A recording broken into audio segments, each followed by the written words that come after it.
Okay, so we're starting off today with a fireside session, fireside chat. And it's really clear, it's abundantly clear now to all of us that to really transform to a more sustainable and resilient future, it's going to take much more than just incremental innovation and incremental investments. And what better way to start off our day today than to have a talk with someone who is doing investing in bold, disruptive solutions for the future. And that's our guest today, Milo Werner, who's a general partner at The Engine. And Milo has a track record as an investor and also a leader in new product introductions, working notably at Tesla and also Fitbit. She is a graduate of the University of Vermont and also the MIT Leaders for Global Operations program. So welcome, Milo.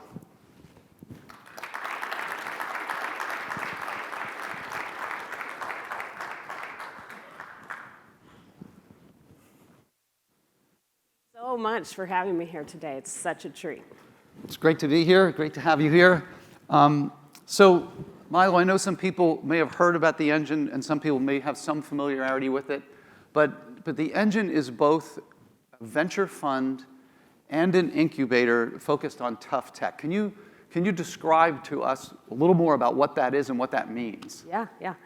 The Engine was conceived by MIT 6 years ago with the theory that transformational science was not making it from the lab into commercialization. And when they reflected, they said, this isn't just our problem. This is actually a global problem, a nationwide problem. And so The Engine was founded on the premise to support technical founders taking their research from the lab into commercialization. And The Engine actually is much, much broader than the fund itself. It's a Betterment for Society organization that supports all founders and people transitioning technology from the lab into commercialization. And when I say that, we have over 200,000 square feet that we rent for founders to do their work, to found their companies. We have workshops and events that we host for those founders to be able to learn about how do you create a company, how do you build a meaningful, impactful organization. And then we also have a fund that we invest in companies that are both inside our boundaries and outside across the nation. Okay. Yeah, so tell us a little bit more about that. What kind of companies and technologies are really in scope for The Engine? Yeah. We have 3 primary areas that we invest in: human health and ag, climate change, or climate solutions, and complex systems. It's pretty much everything. And typically, we invest in the very early stages. We're either first money in, like pre-seed, seed, and a little bit of Series A, but we really like to be on the ground floor with these founders to help and support them to build a wonderfully strong foundation for an amazing transformational company. Great. And so now, what advice you would have for our corporate partners here? How do Engine portfolio companies work with industry? Yeah. It's a great question. I think we're incredibly supportive and see a very meaningful relationship between our portfolio companies, or really just many of the companies that are associated with the Engine, working with industry. And we think that that's important because most of this transformational science is really like a B2B industrial product that they're building. And the only way to really understand if your product is valuable, if you found product market fit, is to work in collaborations with industrial partners. Well, that's an interesting topic right there in terms of determining your product fit and testing it, the viability of your value proposition in the market. So there's several sustainable technologies, for example, things like carbon capture, that depend on future revenue streams that really aren't in existence yet. So how do you, as an investor, look at that? How do you evaluate the potential and the potential financial returns of a company in that field when those markets don't exist yet? Yeah, it's a great question. I mean, we're facing this right now with green hydrogen. Everybody is super excited about green hydrogen. The IRA just passed, which is very beneficial for green hydrogen, but the IRA may end in 2030, which may seem like a long time for you, but we build companies that are meant to last for decades, right? So we think like, wow, there's this huge buildup, great financial government support, and then what's gonna happen after that? How's this gonna transform? And so we really look to industry to see how they're leaning, right? So many corporates have said that we're gonna become net zero. We are going to transition all of our industrial processes to zero carbon emissions. And when we think about how that's going to happen, we think about the technologies that are going to have to come to fruition to be able to support a net zero future. Hydrogen is a huge factor. Carbon capture is going to be incredibly important, right? There's just some really fundamental building blocks that we have to build to see a net zero future. So speaking of net zero future, some of these technologies that the engine's investing in right now have been around for a while. Ideas like making cement or steel in a decarbonized way, that's been talked about before. But why is now the right time to be investing in those things? What's changed, or what do you see? Yeah. There are a couple things that have changed. Probably the most important piece that has changed is that our ability to model molecules and the impacts of molecules on each other is fundamentally different today than it was 5-10 years ago. We can understand, we can forecast, we can predict, we can see how molecules are going to interact with each other. And historically, it was very much like trial and error, right? Like they had this theory, design of experiments, you run this experiment with all these variables, and then you try and fit a line to it and go from there, right? And so a lot of it was trial and error. Now, these technologies are coming to fruition to industrialization stage much faster because people can actually model exactly what's happening down at the molecular level. Okay. And they're arriving to you at a more tested fashion in that way then too. Yes. Like there's a direction that you think is more probable for success. Yeah. Okay. So you yourself have a corporate background. You worked at Tesla for 8 years. So you're no stranger to the pressures of launching bold new products or scaling up risky technologies or working for visionary or often quirky leaders. Are tough tech entrepreneurs different from other entrepreneurs? If so, how? Yeah. Tough tech founders have two challenges where many founders just have one. Most founders are just doing business application, right? They're taking a technology and they're tweaking the business model and they're finding product market fit, and that's how they are building their business. When we talk about tough tech founders, they actually have two challenges.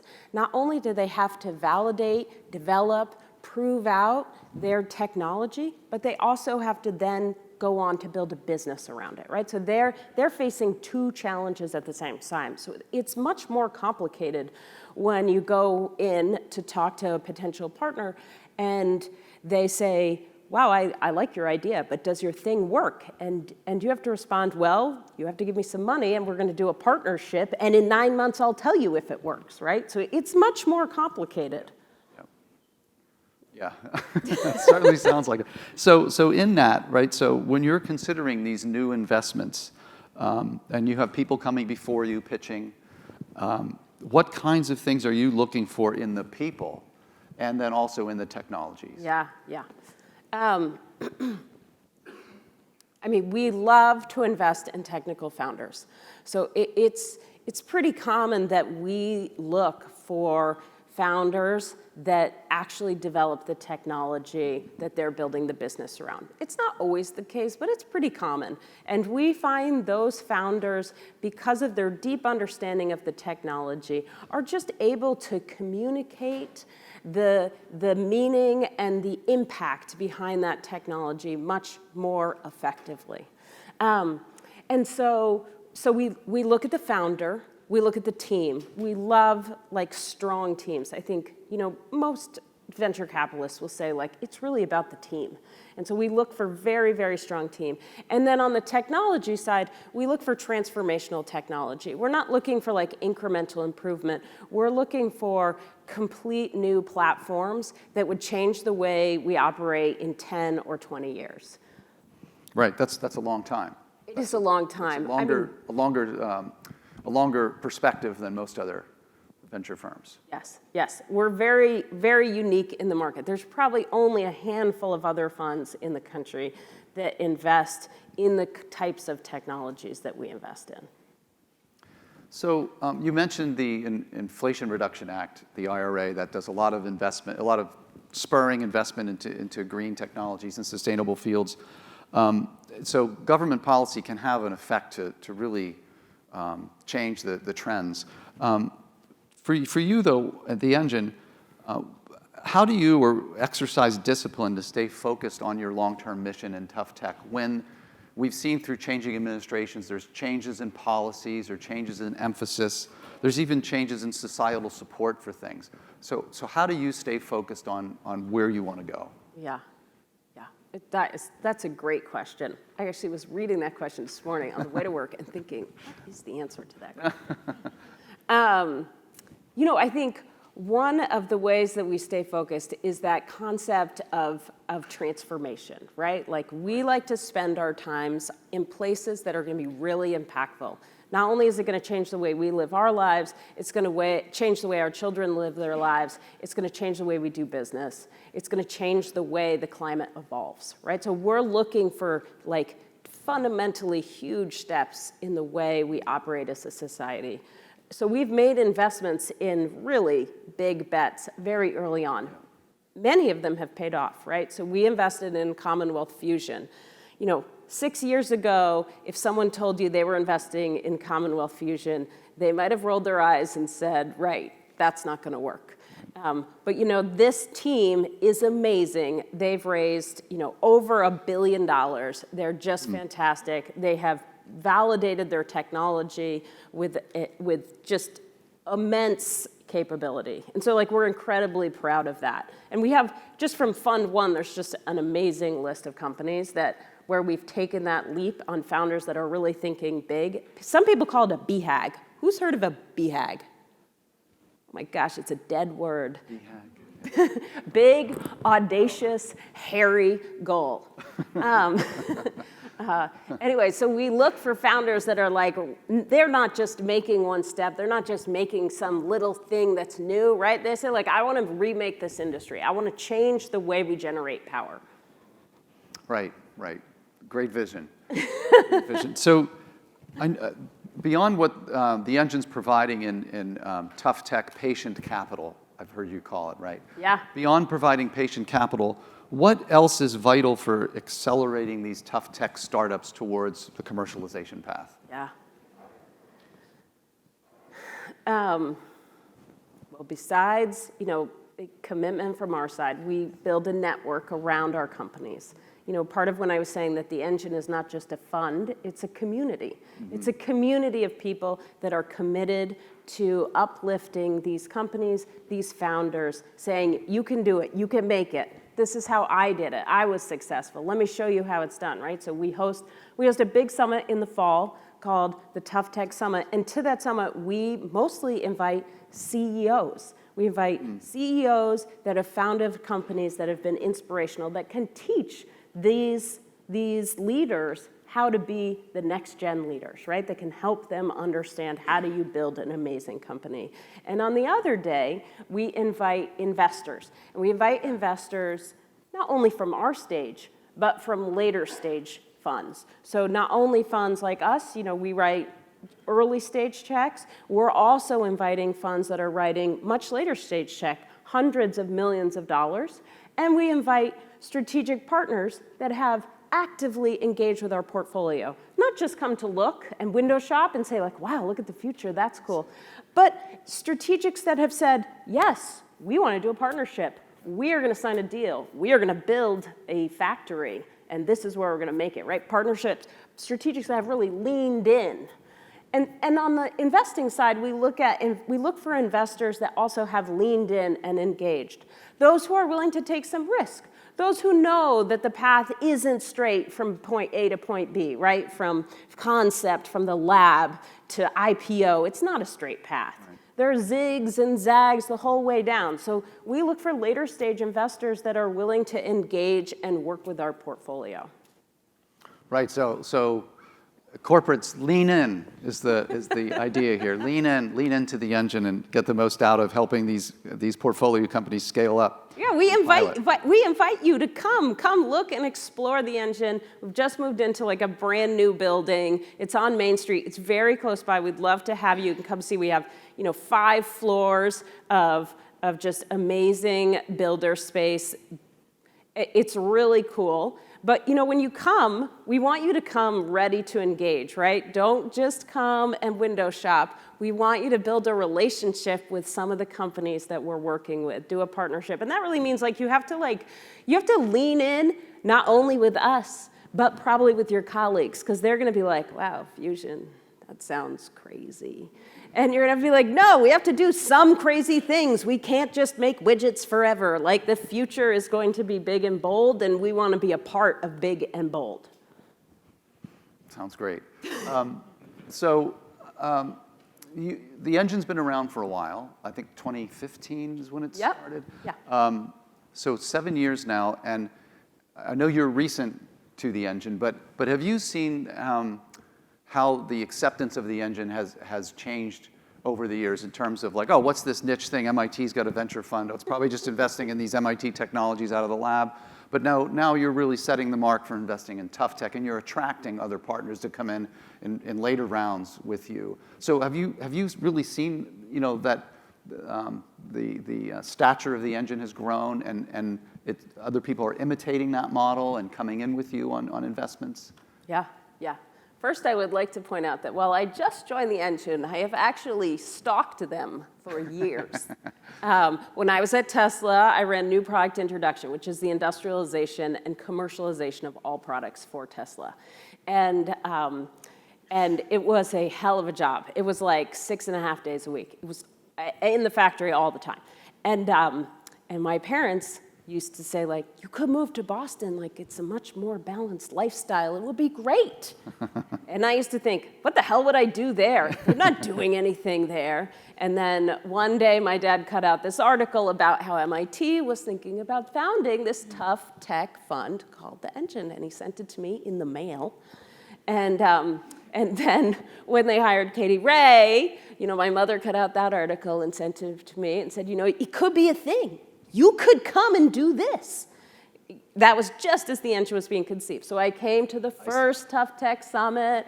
I had a fabulous time. And then since then, I have just always followed the engine. So for me, it is like, it's been exciting forever. Right. I'm just thrilled to be on the team at this point. There you go. Okay, wait. So getting to the point, go back to your question, because you said... The question was really, when the engine started, not a lot of people knew what to think of this in the venture community. What is this? Now that it's got 7 years under its belt and you've got a very great portfolio of investments, and you're now bringing in other people to invest with you on later rounds, how has the stature of the engine changed? I mean, you have people coming to you and really you're setting the mark. Are you seeing imitators? Are you seeing people validate your model, so to speak? Yeah. I would say that the engine has been very thoughtful about who they have built out as collaborators with, right? And there's no way around it. After Clean Tech 1.0, basically all investors ran in the other direction and said, we are never investing in that crap again. And many of them lost their shirts. Their funds did terrible. They folded, right? And so when the engine was founded, it wasn't sold as a clean tech fund, but it also, one of their main pillars is in investing in sustainability and solving climate change. And so initially, 5 years ago, if I had to guess, there were not that many people who wanted to collaborate with them on those investments, probably just a couple. And so it was probably tough going. They were probably on their own a fair amount. the next subset of investors that came into investing in climate was mostly family offices. And so those family offices said, we really feel like it's important to make a difference. And there are a couple of major families in the United States that really leaned in and founded funds that were going to invest in climate. And then after that, there started to be kind of an intick from institutional investors saying, like, wait a second, this is a real thing. We have to solve climate change, and it's not going to happen if we all just, compost at home and turn off the lights at night. Like, this is not going to solve the problem that we have. And so just slowly it's become a movement that more and more people have joined. And so I wouldn't say that people have copied the engine. I would say that the movement has just taken up momentum. And the engine is at the forefront of this movement. It's the engine. It's super exciting. Right. It's super exciting. I would also point out that there is some misconceptions that the engine is 100% funded by MIT. It's actually not. When MIT conceived of the engine, they funded a small amount of it off their balance sheet, and the rest of it they called institutional investors in the Boston area and said, hey, we're going to start this fund. We're going to give you access to all the labs at MIT. Come and invest alongside us. And so the engine has always very much been a part of MIT, but also a hand to the greater community. Right. And those people you brought in had a shared vision. Yes. The same kind of long-term, tough tech, purpose-driven investment. Okay. Yeah. Okay. Well, with the time we have left, let's see if we can field some questions from the audience. I'm looking at the Pigeonhole application now. Let's see what kind of things strike us that rise to the top here. Well, there's one, the one with 4 votes there. What sustainability-related solution do you see having the most impact in the path to decarbonization? I'm going to make a mental note what I think the answer is that you'll say, but let's hear what you say. One piece that I think is really interesting is how are we going to, renewables don't always provide a base load, right? Like we've got the sun, we've got wind. For the record, I was just working through this with my 11-year-old daughter last night. We were going through energy use, and we were talking about the wind, the sun, hydro, and those are, some of them provide okay base load, but figuring out how are we going to piece all those power sources together to make a strong, resilient electrical grid. And there are all sorts of things that have to change on that front. Right down from energy storage, right? How are we going to produce the excess energy that the wind and the solar produces, right? Is that going to be in hydrogen, ammonia, batteries, hydro, pumped hydro? What is that going to look like? As well as when you start to think about how the grid is moving from centralized to decentralized, right? So how are we going to transform how the grid actually operates, right? The power and transmission lines we have today actually don't have the capacity to support renewable loads. So how are we going to redesign the grids to support that? There's not only software work that's happening, but really wild, and amazing work developing power lines that can hold, significantly more electricity than the ones we have today. So that's just that's an inkling of a solution that I think we're gonna have to come to. So for instance, the company Veer is one of your portfolio companies, and they're going to be here today at our startup exhibit next door here. So you'll get a chance to see kind of things Milo is referring to. I thought you were going to say Commonwealth Fusion to that answer. But there is Commonwealth Fusion. There's Form Energy, which is also in our portfolio, doing multi-day, multi-week, multi-month energy storage for the grid. Right? There's a whole bunch of really just exciting. We've got Syzygy, which is doing hydrogen generation and ammonia.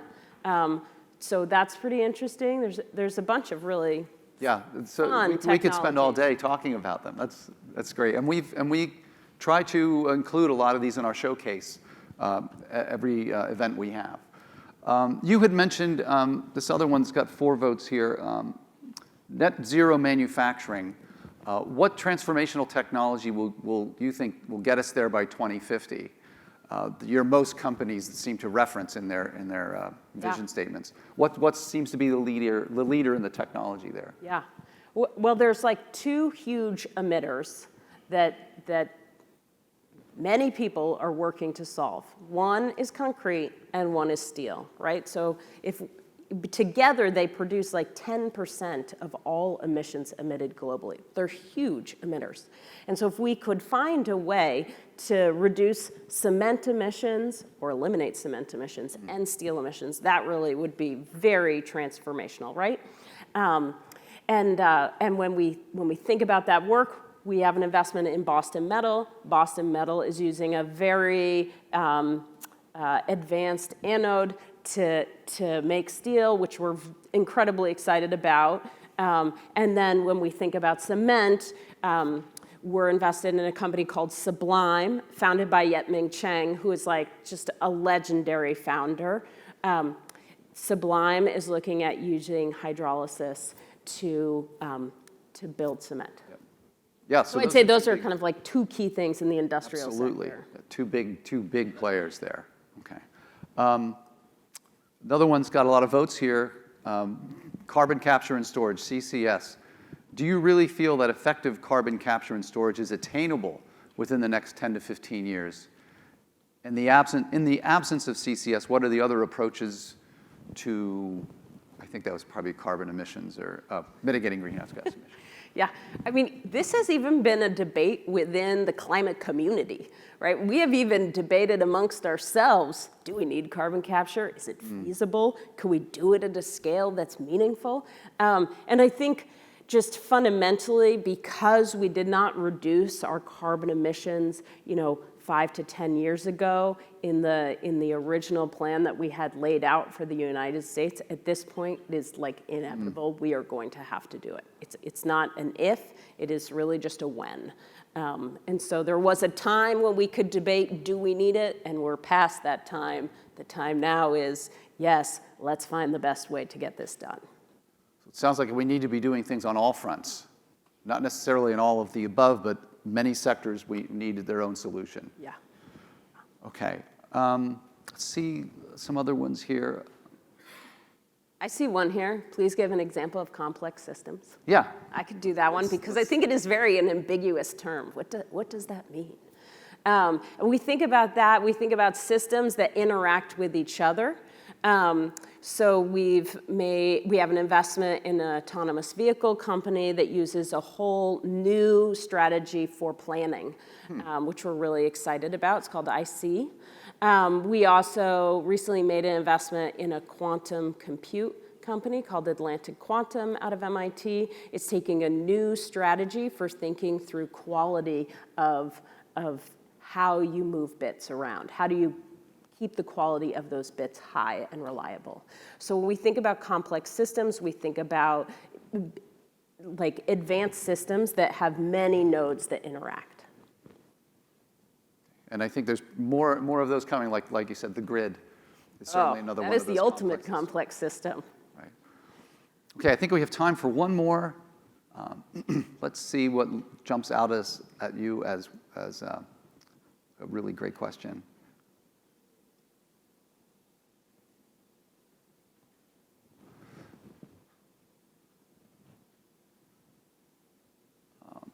Let's see. You want me to pick one? If you'd like, sure.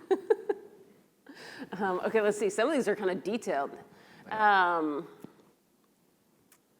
We got here. How about the one about industry engagement? What's an example of a successful industry engagement with one of the engine's early stage portfolio companies? That'll be the one we can send our audience off on. Yeah. I see a mention of via separations in there, and via separations is a